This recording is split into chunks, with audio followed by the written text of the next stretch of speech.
Welcome, moms. Welcome to Inside the Moms Club. I'm your host, Monica Samuels, and I'm here with my co-host, Julie Orchid. Julie. Hi, friend. How are you? I am wonderful. You know, Moms Club, we're going crazy. And our social media is doing really well. I mean, I'm having fun. You're hilarious. Let's just put it that way. Yeah.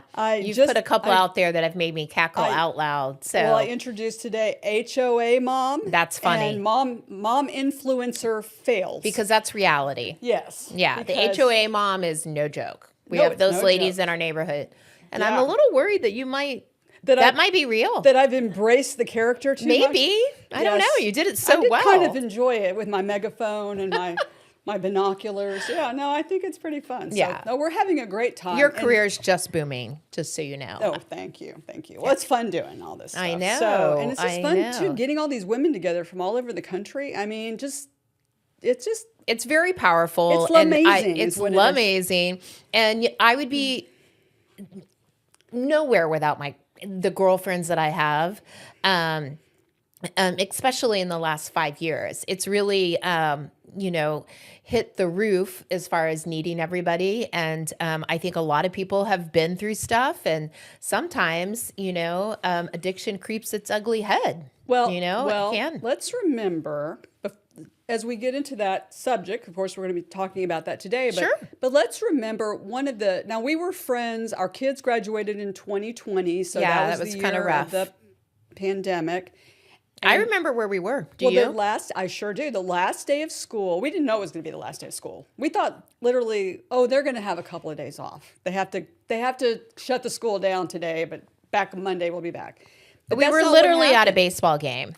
Yeah, my son's baseball game, and an event that I came up with. Just for the record, it was my idea. Diamond Day at St. Andrew's School. I created that. But that was their last big carnival kind of fun thing. Yeah, raising money, all of that. Yeah, and so we decided, hey, it's the last day.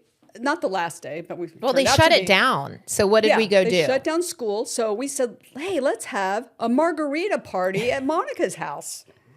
Why, all of in. course. I mean, now that we look back on that, the pictures we took and how we acted and all that stuff, it's like, sounds sick. We're celebrating. We're about to go into a serious pandemic. We didn't know all that. No, we did not know that. Yeah. So we were definitely day drinking. That's for sure. Leslie made her famous margaritas, and we floated around the pool drinking margaritas. We did. Then when it became clear that, no, this is a real deal, we are now stuck in our homes and really not able to communicate with see each other. Yeah. We then came up with, hey, let's have Zoom cocktail hour. Yeah, because what else were we going to do at the time? We still needed to see each other. We still needed to have fun, but then we came isolated in our homes and we reached out together, but then it dawned on me one day during one of those events we were having together. I thought, I'm sitting here on a Zoom call, really drinking by myself. Yeah. Talking to a screen. I mean, I was talking to you all, but it just was like, it's different. That was not good. Yeah. And there were so many people that we knew that party never stopped. I mean, it was just... For me, for sure. I can't really speak. I mean, most of you are pretty good out of our group. There's 5 of us, and some of us don't drink anymore for health reasons. And, you are doing excellent on, working out and being good, except the sour cream and onion martini that you claim as good. But, oh, boy. Well, some drinks will just cure you forever. Forever, yeah. I hope forever. I was at a dinner the other night, and I tried the sour cream and onion martini. Ugh, I can't even. Every time we talk about it, I throw up a little bit. It did not go well after that. But what we've learned, I mean, through all that, don't you feel like drinking turned into too much of a social thing when there could be so many more wonderful things to do? Yeah, I mean, don't involve that. True, and that's kind of where our friend group is going. Yep. And where we're trying to lead Julie. No. And I totally agree. No, But no, listen, no. you're not in my boat. No. Like when you're newly dating out and you're out there, I mean, that's become a thing, and then you're traveling. And so I've taken a hard look at it Yeah. recently where, I need to, back off of it a little bit, or, you know what I mean? So I think about it.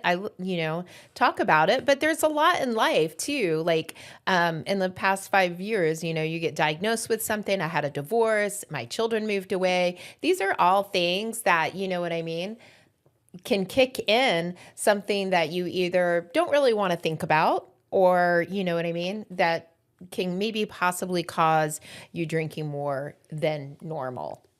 That's But all I have to say. I think it's truthful. no, that you're being truthful. Yeah. I just think also that's a crutch, right? What? Alcohol. Well, Like sure, it's but to, it's I to make also you feel. You think it makes you feel better in a right. difficult time when, like, okay, if I drink that, wow, I'm more relaxed. I feel better. Well, it definitely But takes away clarity yeah, in it's life. not. Yeah. But really, ultimately, it's not. It's Yeah. not good for us. Yes, Or and it's good for really any. difficult. There's a couple things about that too. Being married to someone who is an alcoholic, that's always something that you have to look at, because you have families, you have kids involved, and this can really do intense damage to your relationships, whether it's a friendship, a child, a husband, anything that along those lines. So, I mean, I think it happens to a lot of people. Well, it does for sure. And I mean, as I've said on previous shows, my grandfather was an alcoholic, Yes. which, and he would beat my grandmother because he was an alcoholic. And It's so, hard but to learn. my mom's family, a lot of them just didn't drink because they saw that. Right. So they knew that. Right. But I had to tell my kids when they were going to college, I'd say, it's genetic. Yeah. So you need to, you're playing Russian roulette here. You got a Yeah. 50-50 chance that, unlike your college friends, Yeah.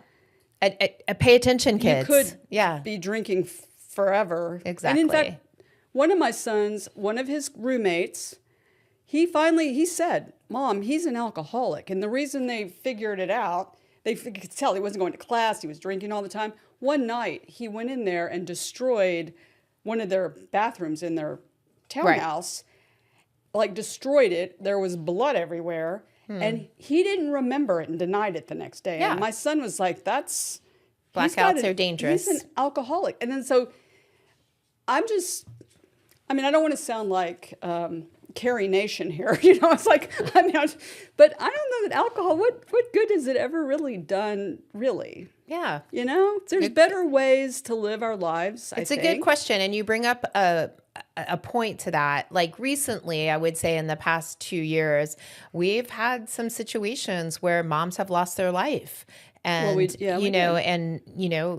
to alcoholism. And I think it's a silent epidemic. Maybe we don't talk about it enough or bring it to the surface. It's kind of a secret sometimes. It is. And yeah, you're absolutely right. Well, let's discuss it with Yes, someone let's who learn more about has- this disease. has had experience with it and has come out the other side and has some Yeah. great message. And I mean, what courage Oh, to the book that absolutely. she's written. I Well- mean, you can't wait I have not quite finished it yet. So this will definitely, Yeah. after speaking today, we're going to, Yeah, no, it's great. Be Well, pushing it. She was a television writer producer for HGTV, Okay. the Food Network, and some other media outlets.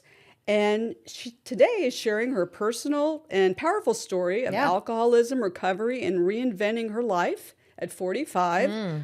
Her book, which is #1 on Amazon in alcoholism and recovery, is called Uncorked, a memoir of letting go and starting over. Please welcome Mary Alice Yes. Stevens. Mary, welcome to the Moms Club. Mary. Hi, guys. So great Hi. to be here. Thanks for having me. Thank you for being here. I mean, you got sober and had to approach menopause, which is a conversation we just talking talked about. can you Just show us? you guys talking about the pandemic, that was so rough on my sobriety. Oh. I kind of yeah. followed a friend into sobriety.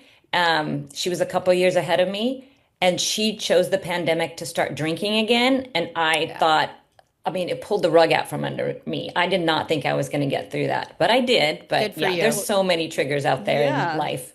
Yeah. relationships, menopause, pandemic, you name it. Well, yeah, because I think that's what happens sometimes. There is that trigger. You can get through it and you're not drinking for a while and then something happens and then Well, you start again. And so you have to work your way beyond that. Well, share with our audience your story. I yeah. mean, it's a long story, but briefly, Yeah. how did you become So I sober? grew What up did you in decide? an Irish Catholic family. I'm one of seven kids. Drinking was always kind of highlighted for, cocktail hour was the big deal in our family. And I was my dad's bartender's assistant since I was maybe 4 or 5 when I was, he'd put me up on a high chair and I'd get to put the maraschino cherries in the Manhattans or the olives in the martinis. Um, I had my first drink at 16. I was a super awkward, self-conscious teenager and really wanted to fit in. And I had my first doctored big gulp of Bacardi and Coke at a party, and all that self-consciousness went away, and I became fun Mary. And Mm. I became the life of the party. I could talk easily and flirt, and people thought I was funny. Hmm. I met this super cute guy, and we started making out. I'm like, this is perfect. And then I had to run to a cornfield and barf my Yeah. head off. And then I'm like, this is it. This is the new me. I'm set. Hmm. So drinking became my social solution. Then I went away to college, and of course, I went to San Diego State, little party school Woo. there, and Party drinking school. was the way to make fast friends. And everybody I hung out with was drinking excessively. So I Hmm. just said, nothing to see here.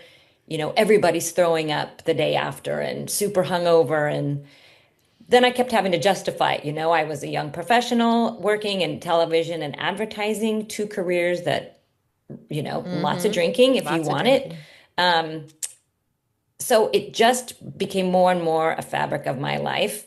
And at first it was all about fun. And then it started also being my solution to stress, work Mm. stress, when I became a mom, parenting stress. Um, I decided when the kids were 3 and 4 to quit my job to stay home with them. But the witching hour, you all Mm. familiar with that? Like Very familiar. 4:30 to 7:30 when the kids just get really angry energy. I would just, Hmm. anesthetize myself through that. Um, and then on the weekends, when we have a babysitter, I'd go out and I'd be like so happy to be out. Yeah. I would just binge drink and I wouldn't stop drinking until I fell asleep. And I would wake up with like a wine glass on my nightstand, and just Hmm. like, why did I have to do that? So I didn't, I thought I could control it because on the weekdays I kept it to 2 or 3 glasses. But Mm. when I went out drinking and I went over that mark, there was no stopping. So when I was single, which I was for a long time, I had a marriage at 35 for a hot minute. That didn't work out, no surprise. I got married again at 39, had my kids at 40 and 41. So by Wow. 45, I after a year of being at home with them and just realizing like you cannot or I could not parent and drink the way I wanted to drink because I was putting my kids in risky situations. Yeah. We had a pool in the backyard and I kept thinking like I've had a few drinks. What if one of the kids falls and hits their head? I can't take them to the ER. Or what if I blew, Hmm. then Child Protective Services. When I say blew, I mean, blood Yeah. alcohol Yeah. if I got pulled Yeah. Yeah. over. I drove over the Golden Gate Bridge once when my son was a baby and I'd forgotten to buckle his harness. This was after a few drinks. Um, One time I went to breastfeed him in the middle of the night, and normally I would do it in the nursery, but I brought him to bed and Hmm. I passed out and I could have smothered him, Oh, and I Yeah. woke wow. up in a full panic because I didn't even remember that I'd brought him to bed. And the last time was we were at a pool party and I was having my bottomless rosé and I kind of wanted my husband to play parent because I'd been with Hmm. them all week and my son was noodling by. He was like 5, noodling by in the deep end and I kind of made a crack like, don't make mommy put her wine glass down to save you. And Mm. even Wow. drunk, I was like, what are you talking about? That's Yeah. not even Yeah. funny. So I proceeded to get blackout drunk in front of the kids. I don't remember who put them to, well, obviously it wasn't me. I didn't feed them, put them to bed, any of that stuff. And I woke up the next morning and my husband wasn't in bed next to me for the first time. Mm. And I was like, I have to stop before something tragic happens. And, I should have stopped for myself a long time ago because I had put myself in a bunch of precarious situations. I took a 3-story fall and wound up in a body cast with a broken back and a crushed heel for weeks. Wound up in a body cast, but I wasn't considering damage to myself worthy of stopping because I got so much from alcohol still. But this kind of like, I crossed a line and said, I have to quit, or I feel like my husband's going to give me an ultimatum. God forbid I do anything to my kids. So this was the long version. Sorry. No, no, That no. was- I mean, these that are was important fun, things Mary for days, people to and hear. then I quit that day. That was 14 years ago, and I have stayed quit, and then I became sober Mary, and I did not like sober Mary. She was boring and insecure and lonely, and I had to go through that transition of getting sober, and I thought quitting drinking was going to be it, but that's just the starting point, I So I Right. had to read go your through all this renegotiating relationships with friendships and family Yeah. and and myself, creating a new identity. reading your book. I feel every chapter that I was reading, I was feeling it myself. Like, wow, that's a tough situation. If it were me, how would I share, oh, I'm not drinking anymore? I mean, Yeah. you had to, I felt how hard that had to be to go through that day by day by day. And you were with your family who was used to you drinking with them and parents at school. And we left one part out of this introduction, which is you live in Marin County where there's wine Everywhere. everywhere. Yeah. And it sounds like the drinking culture, now we're not going to deny it, in Austin, Texas is not a small thing, but it sounded like it was even a little bit more there. Like, I don't remember, do you remember serving wine or champagne at a birthday party for any of our children? I don't remember having alcohol. Oh, it's definitely at my fair share of children's birthday parties, and the adults were drinking. Oh, really? Yeah. Oh, okay. Is that? Well, I guess that happens everywhere. It happened all the time, right? Okay. Well, Yeah, I mean, read that happened yeah. to you too. So it had to be like to decide that one day. And then how did you get through that? I know you did Alcoholics Anonymous. Is that right?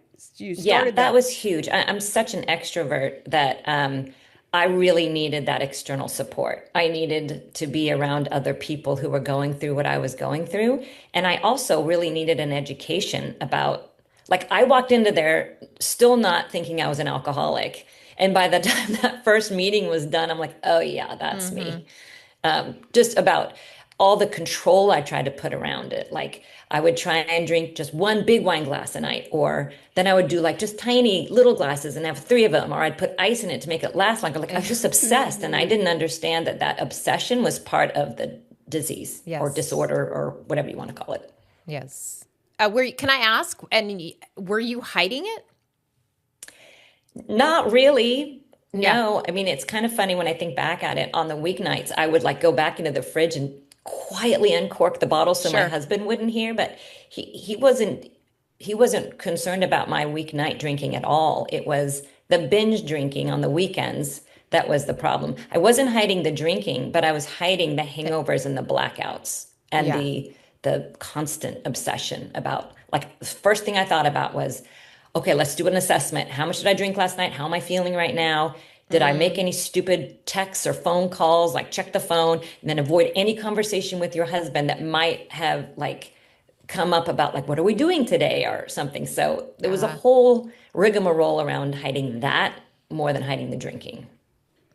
And I assume that makes things very stressful, and you're not necessarily present all the time, and clarity is an issue about the day and the night before and things like that. That was something that I got from, reading some of part of your book, is that, you know what I mean? Like, you finally made the decision. And I guess one of my questions is, and a lot of people may have family members who are alcoholics, and it's really like, I'd love for you to speak to what was the final, I mean, you kind of just explained it, but like, what was the final moment that you're like, because I think people know that you have to want to get sober, and no one can talk you into it. No one can threaten, they can say, I'm going to lose my family or my spouse, or, the kids may not talk to you or whatever. But I mean, can you tell our audience what made it click for you that you're now sober for 14 years? Yeah, I was realizing the next morning that I had been blackout drunk in front of my kids, when it would have been my job to feed them, bathe them, Yeah. brush their teeth, read them at bedtime. So they were just 4 and 5, Yeah, they were babies. The fact that I didn't have any recollection of that was so terrifying to me. Now, granted, I knew my husband was there to do it. It's not like I was alone with them, but I just felt like because alcoholism is a progressive situation, I felt like this is heading nowhere good. And I knew my husband was like, I just feared an ultimatum from him, and I wanted to control this situation. I didn't want anybody else to tell me what to do. And I knew the cons had outweighed the pros. It was kind of this measuring game I was playing for years. And that was the moment for me. And I just, I grew up super Catholic and then fell away from that. But I also fell away from like praying, because I'm like, I know I'm drinking abusively and God's not going to be in favor of that. So I kind of checked out on all that. But that morning I just said, God, please help me stay sober, get sober, stay sober. And luckily, it's been 14 years, so. Yeah, that is great. Share for our audience. I know that at one point I saw you took a quiz or something. There's there's like 10 things that you're an alcoholic, sort of, like if you check these boxes. Just generally give us, our audience, an idea, like if you look at some things that indicate you need help at this point, just to be honest with yourself, you're an alcoholic. Can you share some of those? Sure. Gosh, I remember I think there were 12 questions, and I really tried to give myself the benefit of the doubt whenever I could. And I think I give scored yourself an 9.5. A. Yeah. That's not me. So on that list was drinking alone, obsessing about drinking. I mean, if you think you have a problem, you probably do. People who don't have a drinking problem don't walk around wondering if they have a drinking problem. Not being able to control it, lots of people can have a drink or two and be done with it and not get that phenomenon of craving. I certainly would get that craving and would just have to keep at it. Yeah. Blackouts, a super good sign that you're an alcoholic. It's also a self-diagnosing disease, so I would not label anybody else. It's kind of up to you to decide whether you are or not. Gosh, what else? I mean, that's a list right there. Yeah. Mary. Okay. So yeah, that's good. Well, That and I like that. I think if you even question it at all, then go check it out and say, let me look into this more and see. Look, find the other Right. And just because it is self-diagnosing. So if you're questioning that because you've had a drink every day this week, or because I even read statistically, health-wise, women can't drink that much and be healthy. I mean, like moderation, drink in moderation is what, one drink. Yeah, I haven't or read something. this. It's very. I think it's 5 to 7 a week, but I Yeah. think it keeps reducing in size as they learn more about the effects of because alcohol. I've noticed, that's the case. So if you start questioning that yourself, then look into it more and make that decision. So And Mary, it's so easy now. There's so many Instagram groups, Facebook groups. You can just Google it. I kind of never wanted to look at that. I never wanted to educate myself because I knew what the answer would be. So until I walked into that AA meeting, I was completely uneducated about alcoholism. But it doesn't have to be that way. You could educate yourself while you're still drinking and thinking about it, and then maybe make the decision if that has to happen. So I have a question, only because it's personal to me, is that, you're married and you have a husband, you have kids, and when did the trust factor come back in? Do you know what I mean? You've been sober for 14 years. Is that correct? Yes. Yes. So when did the trust factor in your relationship come back in? You know, after you've worked the program and this is the new Mary, and you had to reinvent yourself. And so tell us a little bit about that, because a lot of people have family members who are alcoholics, and you know it gets very frustrating when you're on the other end. And so I think that's a popular thing that people want to know about. Yeah, I would say, for those years in our marriage where I was drinking, we were kind of at opposite ends. I was very defensive. If Sure. I would do something obnoxious when I was drinking, like I was a happy drunk, but I was loud and repetitive, right? So we weren't getting into fights, but I was annoying, according to him. So when I quit drinking, I was able to be honest with him, and that really made us closer. So instead of Ah. justifying everything, I was admitting the truth. And I told him how hard it is. Like I felt so much shame that I didn't need Mm. anything he did was kind of in addition to what I was already giving myself. So I, the alcoholic, was filled with shame about being an alcoholic and Right. about Yeah. feeling so miserable and hungover when I should have been present with our kids in the mornings. You know how early they get up, Oh, right? yes. The Yeah. last thing you want to be is hungover. Right. So because I stayed sober, we didn't have much trust issues. I think it's harder when you have a partner who relapses. I think that probably really eats away at the foundation. I had eaten away plenty at our foundation, but it was recoverable, and Yeah. Yeah. we both got really honest, and we had to navigate it together because Sure. he drinks. He doesn't drink a lot, certainly not like I did, but he was respectful, and he said, Right.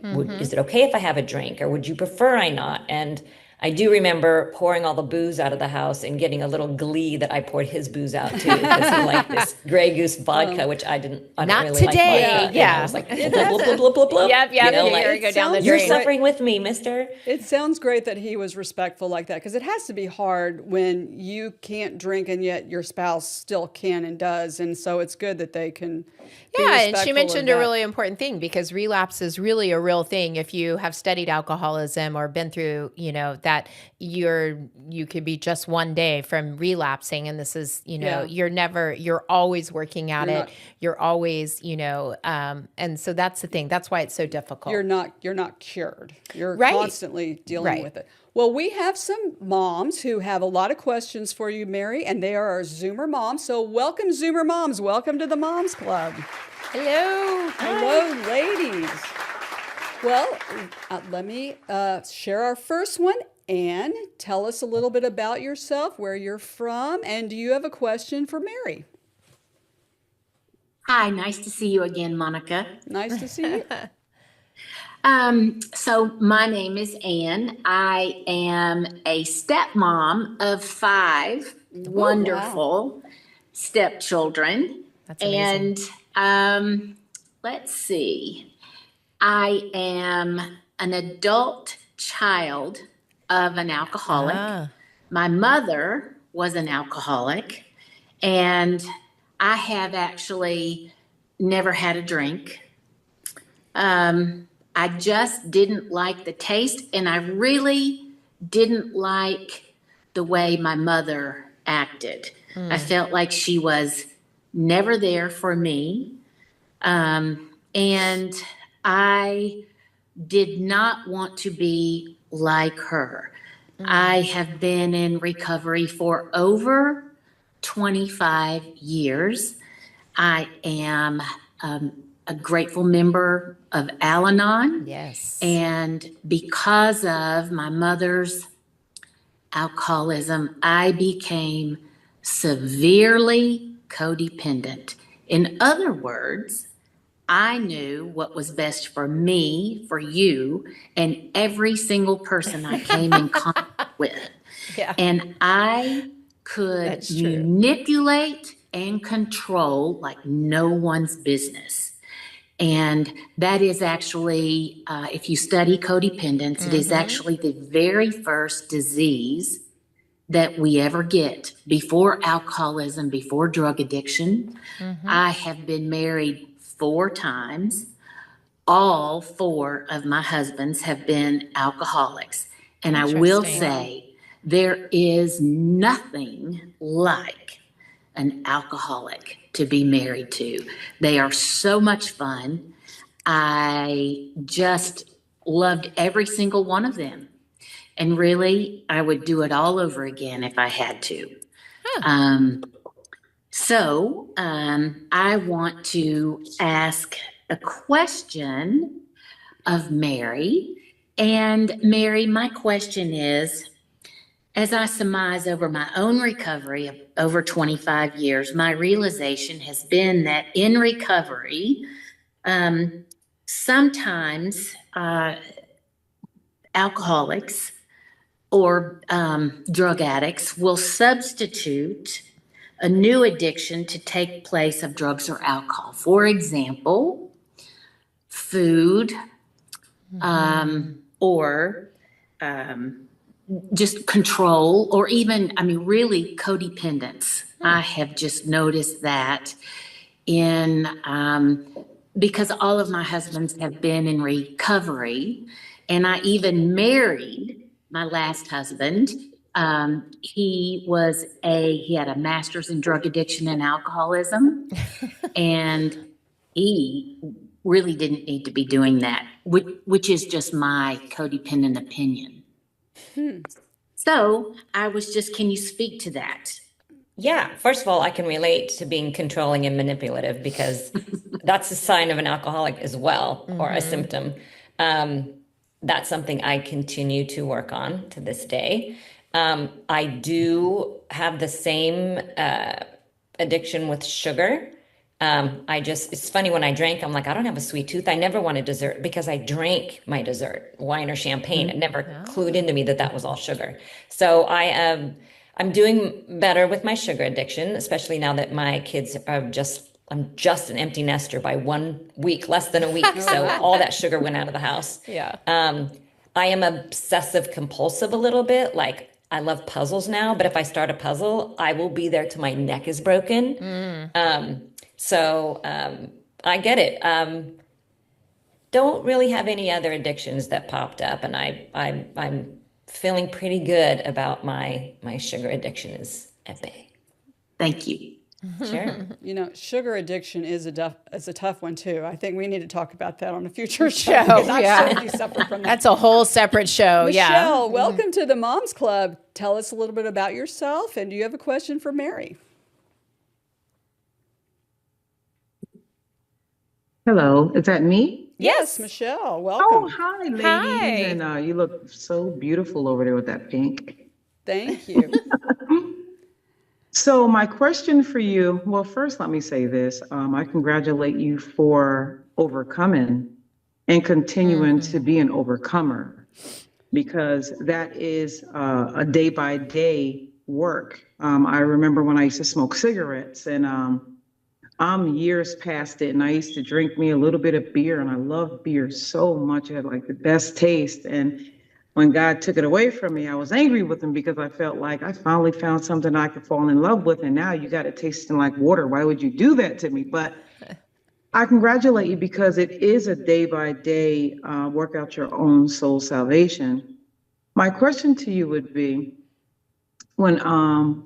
statement question, when I was younger, I was very, very angry with my mother for being an enabler to my father, who was an alcoholic, who would beat the living daylights out of me and didn't protect me. So my question would be, was any of your children ever angry with you, or maybe angry with the father for allowing you to be this alcoholic so long in their life that they missed out on the goodness of their years? Did you ever experience anything with the children? Because with my father, the statement would be, with my father is, I said, well, he had an excuse. He was an alcoholic. But my mother didn't have an excuse. But me being older now, looking at life for what it presents, I understand being an enabler is a disease within itself when you're married to an alcoholic.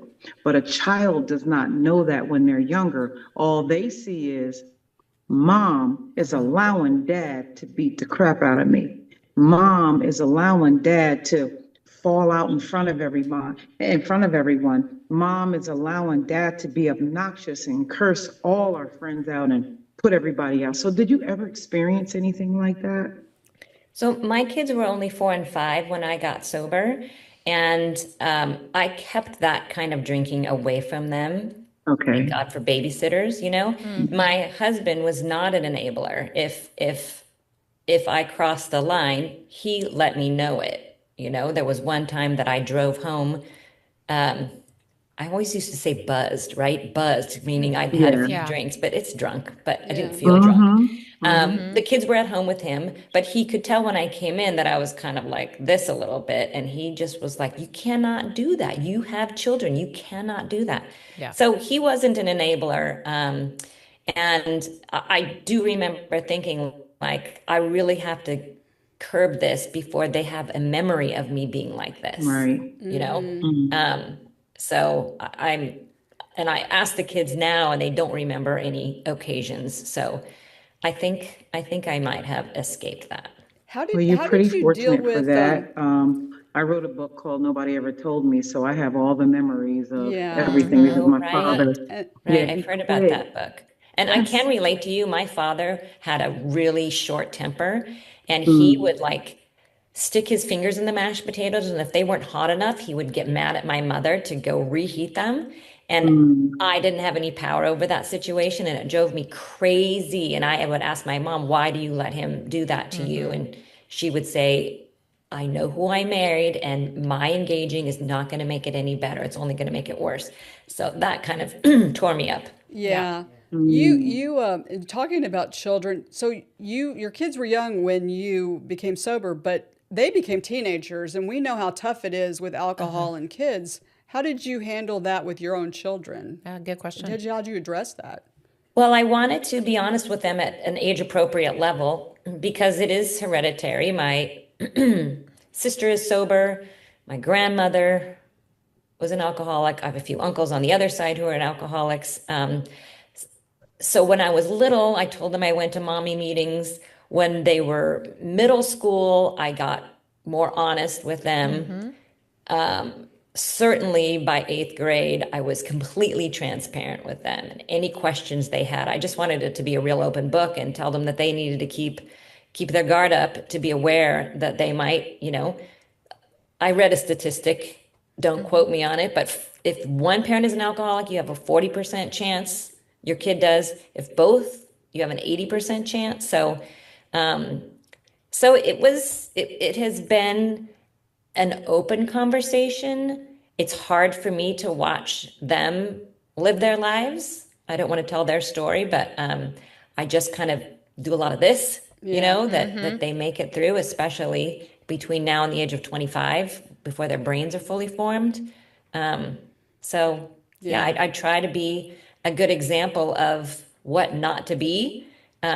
But I also tell them to wear sunscreen because I have skin cancer and they don't do that either. So Yeah, you can yeah. only do Well, what you can we can do. totally empathize. Right. Yes, we all experience the challenges of all of that. Roxanne, welcome to the Moms Club. Tell us your name, where you're from, and a little bit about yourself. And do you have a question? Yes, I do. My name's Roxanne Davis, and I live in Austin, Texas.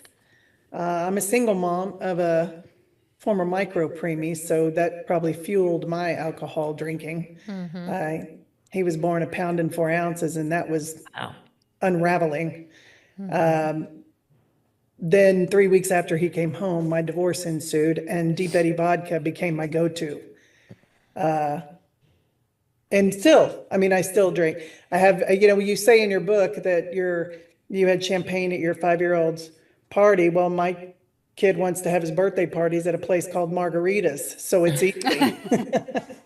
Yeah. Venue. They have a big tree house, and so, you know, everybody's drinking at his birthday party. Yeah. But you talk about a lot in your book, and one of which is being a chameleon. You were the sixth child out of seven, which they always say the third child always has the issue, or the middle child has the issues, but you were the sixth or the seventh, and you constantly became a chameleon, taking your friends' identities. When you found something in them that you loved, you would take their identity. Well, not their identity, but you would Yeah. fall in line, basically fall in line. And that was very interesting to me.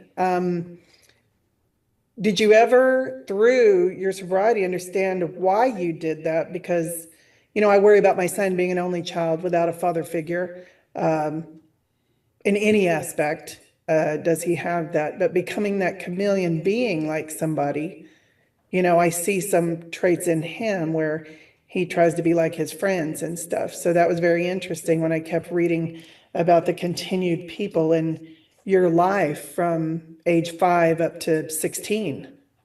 Yeah, that had to do with a lack of self-acceptance.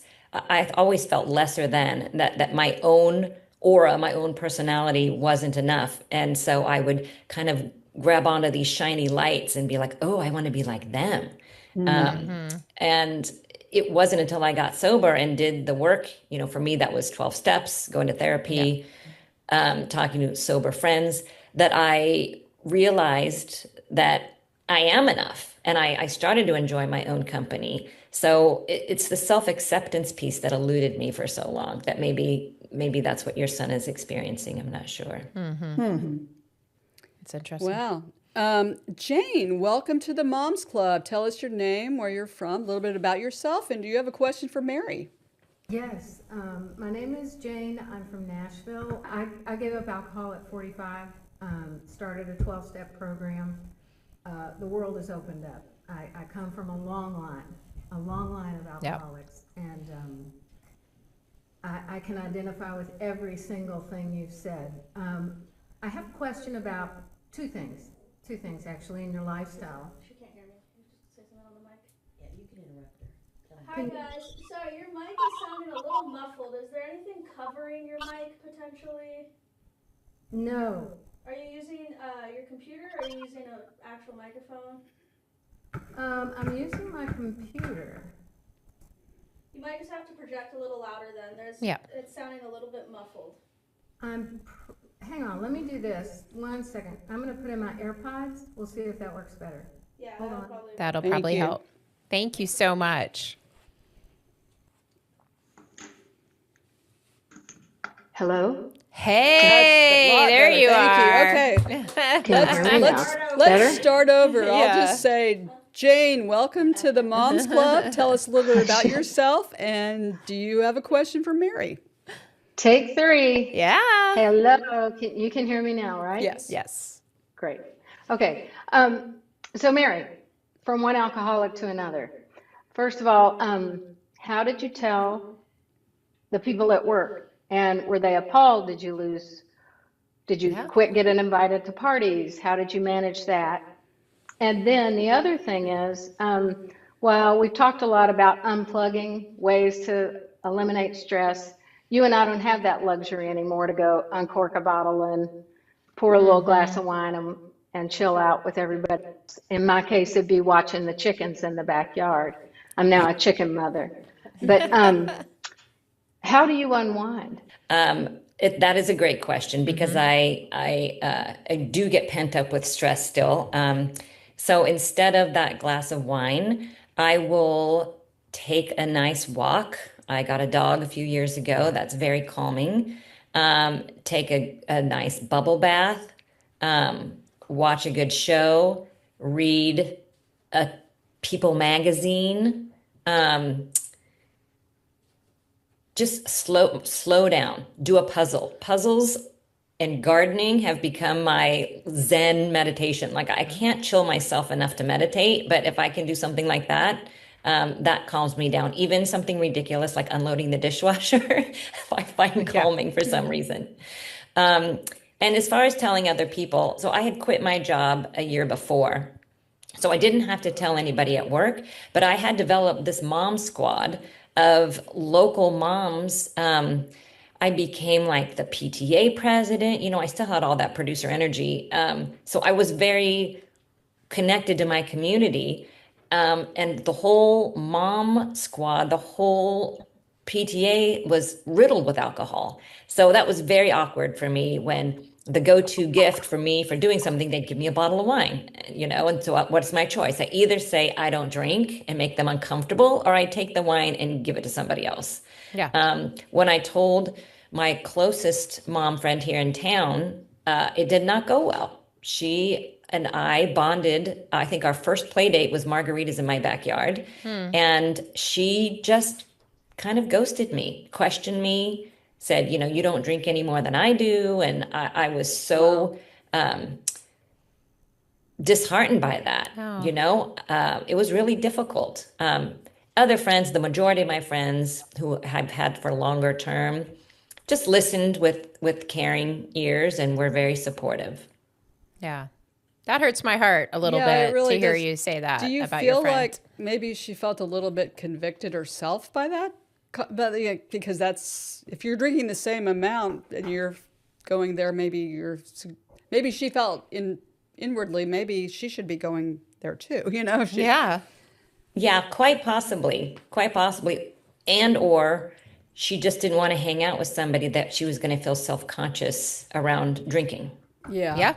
Good point. Yeah. Good point. For sure. Definitely. Let me ask you a question about, you've mentioned a little bit of humor in this book too. So tell us some of the humorous parts to Uncorked. Okay, so I think you have a tagline. If you don't laugh, you're gonna cry. That's right. So Yeah. I went to a 3-year-old birthday party, and this friend of mine, she lived about an hour away, and I never wanted to go down to her house. A, because I didn't want to drink and then have to drive home. But B, it was just a long drive. So I showed up for her party, a 1 week sober, and she pulls this bottle of Chardonnay out of the cooler, like ice dripping, like my mouth still waters thinking about it. And she's like, look what I got just for you for coming all this way. And I was like, ah. Yeah. So I'm like, no, I can't. And she's like, why not? And I'm like, what am I going to tell her? I'm not ready to spill my guts. So I said, I have a bladder infection. So she's like, oh, okay, I got you. And she's like, I'm sure I have some cranberry juice in here somewhere. Oh and boy, I know where she this pulled is out a headed. juicy juice box for the 3-year-olds at the party. And that's what I had to drink. And I was just like, I felt so shameful. Like, it was hard enough to walk into that party sober because everybody was drinking, but to walk around with the juicy juice box, I just felt like such an idiot. And I felt like everyone's looking at me like, I mean, Mary, I what thought are you were going to say she made you a cranberry vodka. Like, I literally thought that's where you're going with this. Like, As the cure for the bladder. the cure for the, Yeah. Well, Mary, thank you. So this has been a great show. We really appreciate it. Where can they find your book? And can you just show us a show copy us your so everybody- book. Really great Thank you cover. so much. This is it. It's love called it. Uncorked, a memoir of letting go and staying over. And this is me falling off that wall. Yeah, I was in- like, what is the in picture Ireland about? When I fell and wound up breaking my back in the hospital. And you Girl. can get it off of Amazon or anywhere. You can ask for it at any local bookstore. Is there an audio book yet? Not yet. Not yet. They usually record those a few months later. So Great. I'm eagerly awaiting my opportunity to do that. Oh, I love that. I mean, sharing your story has been amazing. Yeah. And I think that all of us can relate a little bit to what you have to say. And it is, like I said, it is critically important for people to learn about absolutely. this. Well, and thank you, Zoomers, for you all sharing your stories as well. Yeah. This has been a really great episode because I feel like everybody has really gotten a lot out of it and was able to share a lot. And that's what the open, Moms Club honest, is about. raw. This has been an amazing show, as we say here in the Moms Club. Yeah. Well, thank you. Thank you to our sponsors. Thank you to New Calm, which we absolutely love. Julie and I travel together and we have to share a room. And so it's difficult to sleep sometimes because some people snore. And so we use... I've asked you to use the term kitten purr. Okay, some people many kitten times. purr very loud Many where other times. people can't sleep. Yeah. Anyway, so New Calm is a great solution for that. It is. And it's an app. You can put Moms Club in the code at checkout, and you will get 15% off every month of your subscription. And it not only works for sleep, it works for focus, energy, creativity. We can't say enough about it. You spell it Nucalm. Definitely check out Newcom. And please join us at all of our live events. We're bringing moms together from all over the country. Yes, it's your critical. momtourage. You bring your momtourage. or your mom squad, or Yeah. whatever group of moms you have together, and join us live. We are going to have events in Nashville, Atlanta, North Dallas, and Shreveport coming up. Check the Inside the Moms Club website for your local event dates, and they're going to be fun, free, and informative. We will have right. a great speaker. We have prizes. It's a lot of fun. It's a good opportunity to get together with other moms, and there are limited tickets available. So when you have the opportunity, secure your ticket at InsideTheMomsClub.com. Thank you so much, Julie. As always, this has gone by way too fast. It was so informative and so great, and it is a great book. I really did enjoy reading the book. Yes. I definitely recommend that. Yeah. So Well done. Yeah. So next time we will remember our motto here on the Moms Club. Please do. If you don't laugh sometimes, Julie, what happens? Oh my Lord, you are going to cry. You are going to cry. So keep laughing out there, moms. We're going to see you next time inside the Moms Club.